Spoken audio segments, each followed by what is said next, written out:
ચૈતર વસાવાએ વિધાનસભામાં ડ્રગ્સ મુદ્દે ગુજરાત સરકાર અને હર્ષ સંઘવીને આડે હાથે લીધા અને સણસણતા સવાલો પણ પૂછ્યા, આકરા પ્રહારો પણ કર્યા ડ્રગ્સ મુદ્દે અને હર્ષ સંઘવી અને સરકારને કહ્યું કે ગાંધીનગર સુધી ડ્રગ્સના કેટલા હપ્તાઓ પહોંચે છે, ઉદ્યોગની આડમાં ડ્રગ્સના કારખાના ચાલે છે જેવા આકરા પ્રહારો પણ ચૈતર વસાવાએ કર્યા।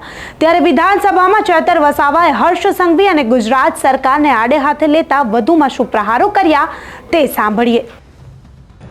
વિધાનસભાના ગૃહમાં મારો પ્રશ્ન હતો કે 13/1/2025 ની સ્થિતિએ છેલ્લા 2 વર્ષમાં ભરૂચ અને સુરત જિલ્લામાં કયા પ્રકારના ડ્રગ્સ, કેટલા કિંમતનો કેટલો જથ્થો મળ્યો, ત્યારે ગૃહમંત્રી શ્રી જવાબ આપવા ઊભા થયા પણ અધૂરો જવાબ અને ગોળ ગોળ વાતો એમણે કરી। ત્યારે અંકલેશ્વર, ભરૂચ જિલ્લો હોય કે સુરત જિલ્લો હોય, એમાં દેશ અને દુનિયાના રોજગાર અર્થે અનેક લોકો આવતા હોય છે। આ ઔદ્યોગિક વસાહતોમાં ઉદ્યોગોના આડમાં જે ટ્રક બનાવવાના જે ચાલે છે, આપણે બધાએ જોયું હશે, ઓક્ટોબર 24માં અંકલેશ્વરની પાનોલી જીઆઈડીસીમાં આવકાર ડ્રગ્સ પ્રાઇવેટ લિમિટેડ કંપનીમાંથી દિલ્હીની પોલીસે રેડ કરી અને 518 કિલો ડ્રગ્સ ઝડપાયું, જેની કિંમત અંદાજે 5000 કરોડ આંકવામાં આવી હતી। તેવી રીતે ત્યાંની સાયકા જીઆઈડીસીની વેન્ચર ફાર્માસ્યુટિકલ પ્રાઇવેટ લિમિટેડ જે કંપની છે, એમાં 1300 કિલો લીટર લિક્વિડ અને 83 કિલો ડ્રગ્સ ઝડપાયું હતું, તેની કિંમત 1383 કરોડ આંકવામાં આવી હતી। એ જ પ્રકારે પાનોલી જીઆઈડીસીની ઇન્ફિનિટી રિસર્ચ એન્ડ ડેવલપમેન્ટ જે કંપની છે, એમાં મુંબઈથી એન્ટી નાર્કોટિક્સની ટીમે રેડ પાડી અને 2400 કરોડથી પણ વધારેનું ડ્રગ્સ ઝડપાયું છે। ત્યારે ગૃહમંત્રી લાજવાના બદલે ગાજવાની વાત કરતા હોય, ભરૂચ પોલીસ લાજવાની બદલે ગાજવાની વાત કરતી હોય, આકરા પ્રમાણમાં ડ્રગ્સની વાત થાય છે ત્યારે પંજાબ, ઉડતા પંજાબની વાતો મૂકીને જવાબ આપવામાં ખસી જવાની વાતો કરતા હોય, પણ આ વરવી વાસ્તવિકતા છે।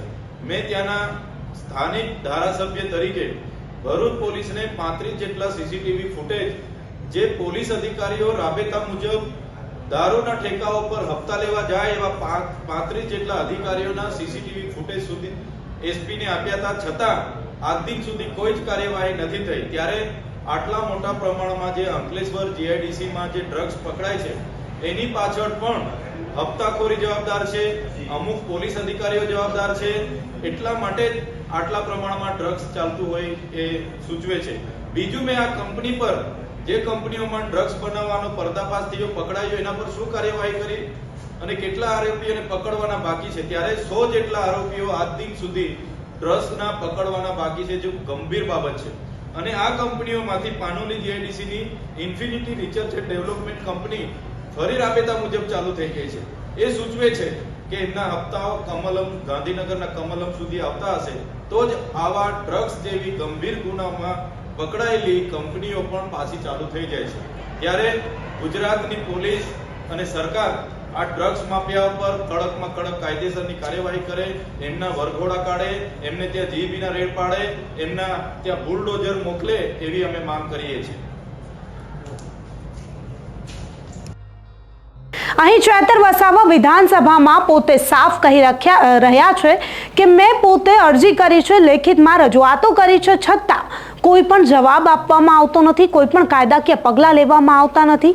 એવા તો કેટલા હપ્તા છે જે ગાંધીનગર સુધી પહોંચે છે કે કોઈ પણ કાયદેસરની કાર્યવાહી કરવામાં નથી આવતી।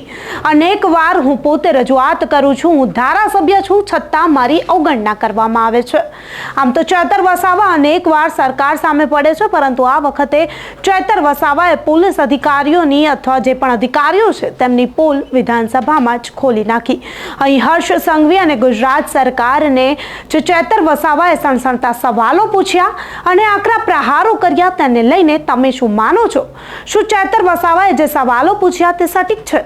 તમે શું માનો છો? અમને કમેન્ટ કરી ચોક્કસથી જણાવજો તથા અમારી ચેનલ નિર્ભય ન્યૂઝને લાઇક, શેર અને સબસ્ક્રાઇબ કરવાનું ભૂલશો નહીં। આભાર।